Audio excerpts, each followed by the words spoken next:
The sound of dishes crashing to the floor was my first memory of La Maison. I was 5 years old, watching in horror as my father's career as a restaurateur came crashing down, literally and figuratively. That night, as he swept up broken plates and dreams, he told me something I'd never forget. Sophia, in this business, you either own the restaurant or the restaurant owns you. 25 years later, those words still echo in my mind as I stand in the kitchen of taste, watching my staff prepare for another busy night. They don't know I own this place. None of them do, except for my lawyer and accountant. To everyone else, I'm just Sophia Martinez, the quiet consultant who occasionally drops by to observe operations. My family? They think I'm a failed chef who couldn't hack it in culinary school. They're not entirely wrong about the culinary school part. I dropped out after 2 semesters. What they don't know is that I left because I was too busy buying my first failing restaurant and turning it around for a profit. You're throwing your life away, Mom had said when I quit school. Look at your sister Olivia, graduating medical school with honors, making something of herself. Ah, Olivia, the golden child, the successful surgeon who could do no wrong. Every family dinner became a celebration of her latest achievement, while my presence was tolerated with thinly veiled disappointment. But I had a plan. While they thought I was floundering, I was building an empire.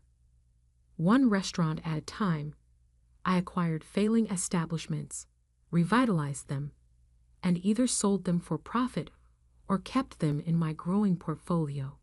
I operated through a maze of holding companies and LLCs, keeping my name off any public documents.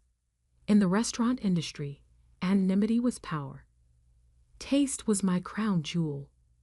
When it came on the market 3 years ago, my family was devastated. It had been their favorite restaurant for special occasions. Birthdays, anniversaries, celebrations of Olivia's endless achievements. The previous owner, an old-school French chef, had run it into the ground with mismanagement and an outdated menu. I bought it through one of my companies, poured millions into renovations, and transformed it into the hottest reservation in the city. The irony of my family still dining here, never knowing it was mine, gave me a quiet satisfaction. Ms. Martinez. Miguel, my general manager, approached with a tablet in hand. The private party for tonight. The Martinez group. They've requested some special arrangements. My stomach tightened. Tonight was Mom's 60th birthday celebration, organized by Olivia, of course. I'd received the invitation 2 weeks ago, a reluctant inclusion that made it clear my presence was more obligation than desire. What kind of arrangements? I asked, though I already had a feeling I knew. They've requested 20 seats at the main table, but Miguel looked uncomfortable. They've asked for an additional small table near the kitchen for 1 guest. They said it's for family who's, more comfortable with the staff. The knife twisted deeper. Same old Olivia, finding ways to put me in my place. She probably told the restaurant it was for a socially awkward cousin or something equally dismissive. I see. I kept my voice neutral. And the main table arrangements? Miguel scrolled through his tablet. Dr. Olivia Martinez specified the seating. She's placed herself next to her husband Daniel at the head of the table, with their parents next to them. Then various aunts, uncles, cousins. He paused. She was very particular about the champagne service, only for the main table. Of course she was. Heaven forbid the family disappointment get a glass of champagne. I spent the rest of the afternoon in my hidden office above the kitchen, watching the security feeds as my family arrived. Mom and Dad first, Mom resplendent in a new designer dress. Then Olivia and Daniel, her surgeon husband, looking like they'd stepped out of a magazine. Aunts, uncles, cousins, all dressed to impress. I arrived last, wearing a simple black dress that probably cost less than Olivia's shoes.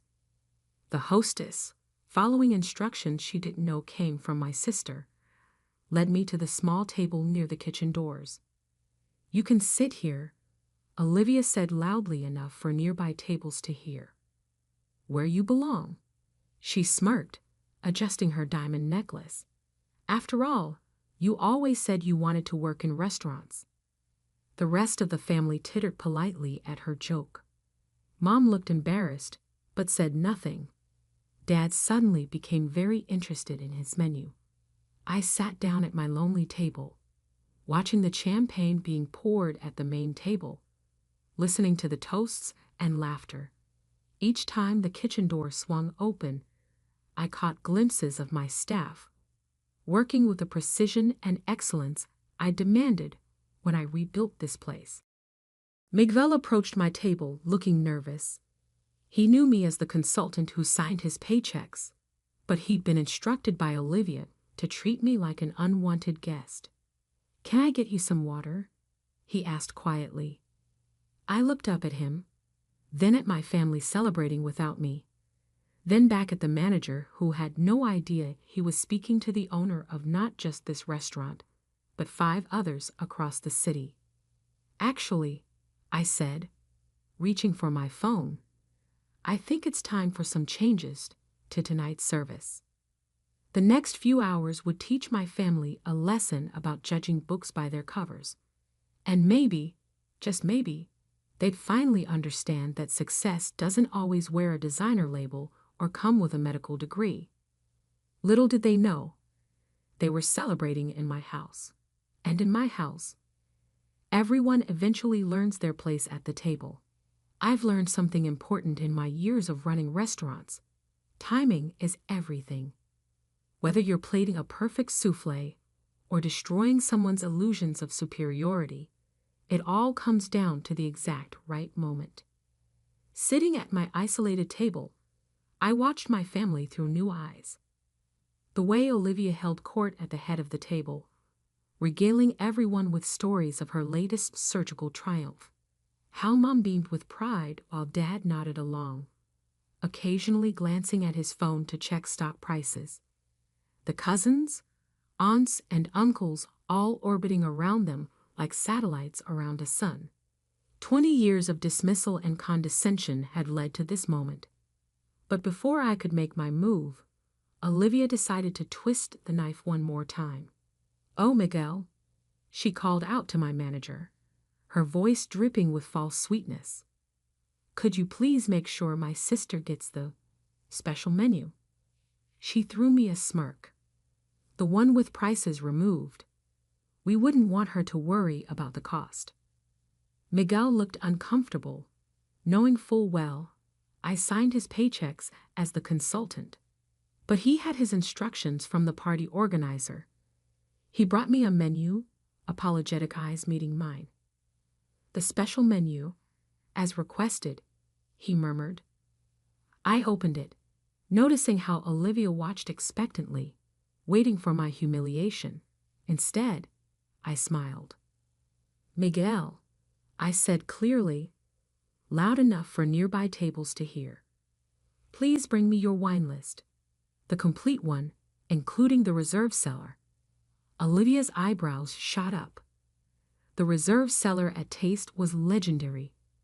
Bottles ranging from $500 to $50,000, carefully curated over years. Access was by invitation only, something she tried and failed to obtain despite her status as a regular customer. "Safia," Mom called from the main table, her voice tight with embarrassment. "Don't be difficult. You know you can't afford." "Actually," I cut in, "I think I'll have the 1982 Chateau Lafite Rothschild." I turned to Miguel. "From the private collection in Cellar 3. The room went quiet.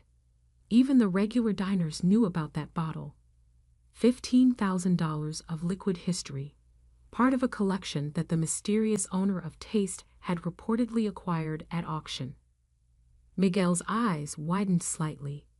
He knew that only one person could authorize that bottle. "Right away, Ms. Martinez," he said, a new note of respect in his voice. "Sofia, stop this immediately," Dad snapped, his face reddening. "You can't just order." "I can," I said calmly, "and I will." In fact, I stood up, straightening my simple black dress. "Miguel, please open the reserve cellar. I think it's time we shared some of our best bottles with the entire party." Olivia shot up from her seat. "You can't do that. Do you have any idea how much those bottles cost? They'll add it to Mom's bill. And—" "No," I said softly. "They won't." I walked to the center of the room, where all eyes were now on me. 20 years of being the family disappointment, the failed chef, the cautionary tale. It all ended tonight. "You see, Olivia, there won't be any bill tonight. Not for the wine, not for the food, not for anything." I paused, letting the tension build. "Because you can't charge the owner for dining in their own restaurant." The silence that followed was deafening. I could see the wheels turning in Olivia's head, trying to process what I'd just said. Mom's hand flew to her throat, clutching her pearls. Dad's phone slipped from his fingers, clattering onto his plate. "What? What are you talking about?" Olivia managed finally. I smiled, the same smile I'd practiced in boardrooms and business negotiations. "Let me make this very clear. I own Taste. Not just Taste, actually. I own Le Petit Jardin downtown, Marina Bay on the waterfront, Rustico in the financial district, Cloud 9 at the top of the Anderson building, and Bistro 55 in the theater district." Each name landed like a blow. They knew these restaurants, the most exclusive, most successful establishments in the city. Places where they'd celebrated birthdays, anniversaries, Olivia's promotions. Places they'd bragged about getting reservations to, never knowing their failed chef of a relative signed the checks. That's impossible," Mom whispered. "Those restaurants are owned by the Martinez Restaurant Group." "Yes," I agreed. "They are. Martinez Restaurant Group, founded by Sofia Martinez, incorporated 7 years ago." I turned to Miguel. "Could you please bring my laptop from my office? The one above the kitchen." As Miguel hurried off, I could see the reality starting to sink in for my family. Every dismissive comment, every condescending remark, every time they'd look down on my failure, it was all coming back to haunt them. But you dropped out of culinary school," Olivia sputtered. "You couldn't even finish your training." "I dropped out because I was too busy buying my first restaurant," I corrected her. "A failing Italian place in the business district. Bought it for pennies on the dollar, turned it around in 6 months, sold it for triple the investment.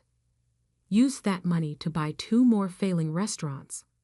Rinse and repeat." Miguel returned with my laptop. I opened it, logging into the restaurant's systems. With a few keystrokes, every screen in the restaurant, the ones usually showing wine selections and daily specials, switched to display the Martinez Restaurant Group's holdings and financial statements. Current annual revenue across all properties, $35 million, I announced. Net profit last year, $12 million. Market value of the restaurant group, approximately $150 million. The numbers hit them like physical blows. I could see Dad, the former accountant, mouthing the figures in shock. Olivia had gone pale, her perfectly manicured hands gripping the edge of the table. "All those times you seated me by the kitchen," I continued, my voice carrying in the hushed room, All those times you made jokes about my restaurant career. I was signing your checks. Every bottle of wine you ordered to impress your friends. Every special table you requested. Every time you dropped my name to get a reservation. You were trading on my reputation without even knowing it. The look on their faces was almost worth 20 years of condescension. Almost. But I wasn't done yet. Because timing, as I said, is everything. And I had saved my best course for last. The thing about revenge, like fine wine, is that it's best served at precisely the right temperature. Too cold, and you lose the subtle notes. Too warm, and it overwhelms the palate. As I stood in my restaurant, watching my family process the revelation of my success, I felt a strange sense of calm. The expensive bottle of wine arrived, and I gestured for Miguel to pour glasses for everyone, even at my former lonely table by the kitchen. A toast, I said, lifting my glass, to assumptions and to their consequences. Olivia remained frozen. Her perfect makeup couldn't hide the shock on her face. Mom kept opening and closing her mouth, like a fish out of water. Dad, ever the accountant, had pulled out his phone and was frantically Googling the Martinez restaurant group. But why? Mom finally managed. Why didn't you tell us? Tell you? I laughed softly. When would that have been appropriate? During the family dinners where you only talked about Olivia's accomplishments. Or maybe during those lovely holiday gatherings where you introduced me as your daughter who works in restaurants, like it was some kind of terminal illness. We were worried about you, Dad protested weakly, still staring at his phone. We thought you were struggling. No, I corrected him. You wanted me to struggle. You needed me to struggle, because my failure made Olivia's success shine brighter. Olivia finally found her voice. That's not fair. Not fair? I cut her off. Let's talk about fair, dear sister. I pulled out my tablet and pulled up some records. Let's discuss the 12 times you called my office, not knowing it was mine, demanding special treatment at my restaurants, or the time you tried to get my manager fired at Le Petit Jardin because he wouldn't give you a table without a reservation. The color drained from her face. That was, I didn't. Or perhaps, I continued, my voice steel wrapped in silk. We should discuss the review you posted online about Marina Bay last month. The one where you claimed to know the owner personally and threatened to have the chef fired. A gasp went around the table. Olivia had bragged about that review, about how she'd shown that uppity restaurant its place. I didn't know it was yours, she whispered. That's exactly the point. You didn't know, but you acted that way anyway. All of you did. I looked around the table at my assembled family. You treated service workers, restaurant staff, and anyone you thought was beneath you with contempt. And all the while, you were dining in my establishments, enjoying my success, and benefiting from my hard work. I nodded to Miguel, who disappeared into the kitchen. A moment later, he returned with a team of servers, each carrying folders. Inside these folders, I announced, you'll find some interesting documents.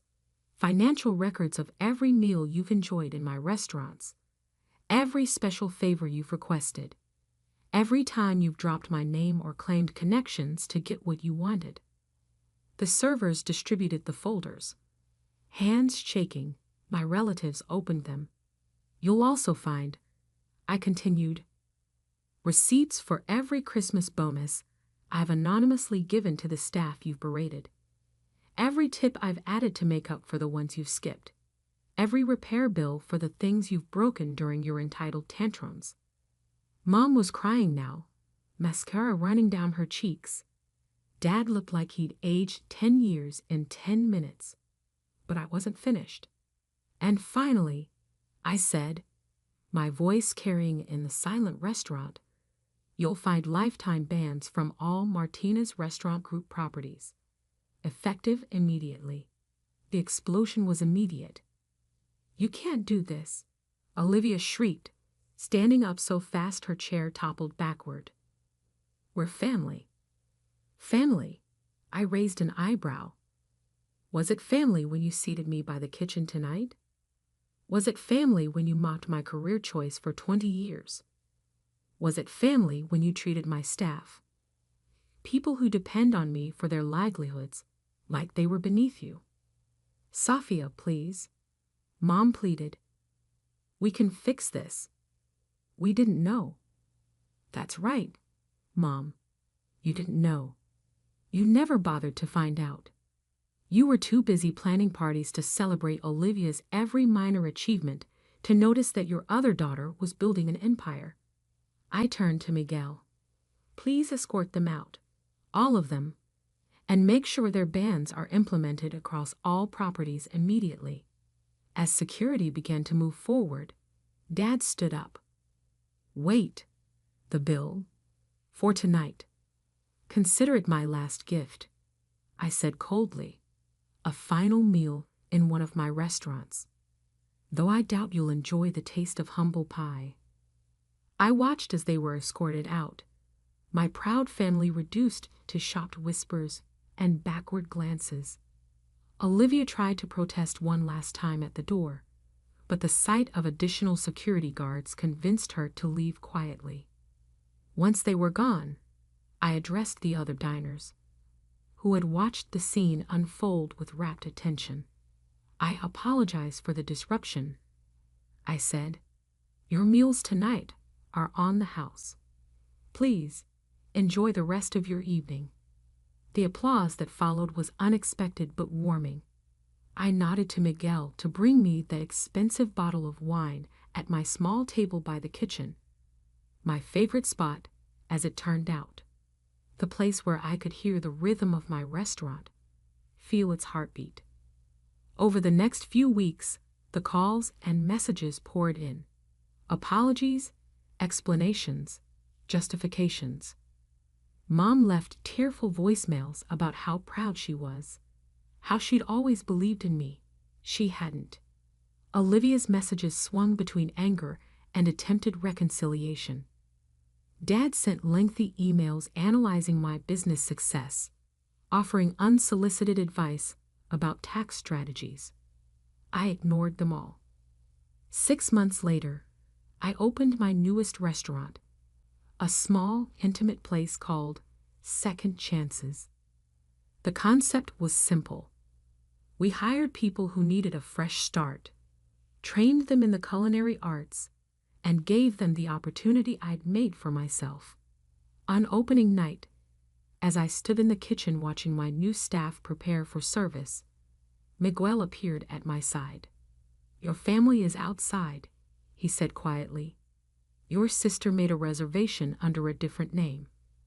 They're asking to speak with you. I thought about it for a moment, remembered the lonely girl at the table by the kitchen, remembered the years of dismissal and doubt. Then I thought about the empire I'd built, the success I'd achieved, the lives I was changing. Tell them, I said, tying on my apron and picking up a knife, that the owner is busy cooking, and remind them about their lifetime ban. Miguel smiled and headed out. I turned to my new staff, former addicts, ex-cons, abuse survivors, all getting their second chance. All right, everyone, I called out. Time to show the world what you can do. Remember what I always say. They joined in, voices strong and proud. In this business, you either own the restaurant or the restaurant owns you. I smiled, feeling the familiar heat of the kitchen, the energy of circus about to begin. This was my empire, built on hard work, skill, and the determination to prove everyone wrong. And the best revenge wasn't serving it cold. It was serving it perfectly prepared, beautifully plated, and completely out of reach. The kitchen doors swung open and another night of service began. In my restaurants, everyone eventually learns their place. Some just learn it the hard way. As for my family, they still try to get reservations at my restaurant sometimes, using different names or having friends make bookings for them. Each time, they're politely turned away. Each time, they learn again that success, like the best meals, is sweetest when earned. They say you can't choose your family, but you can choose how you deal with them. I chose to build an empire they couldn't enter, create success they couldn't claim, and find happiness they couldn't diminish. And every night, I still sit at that table by the kitchen, drinking expensive wine and listening to the symphony of a well-run restaurant. It turns out the best seat in the house was the one they thought was a punishment. Sometimes revenge doesn't need to be cold. Sometimes it just needs to be served with perfect timing, impeccable presentation, and a side of lifetime ban.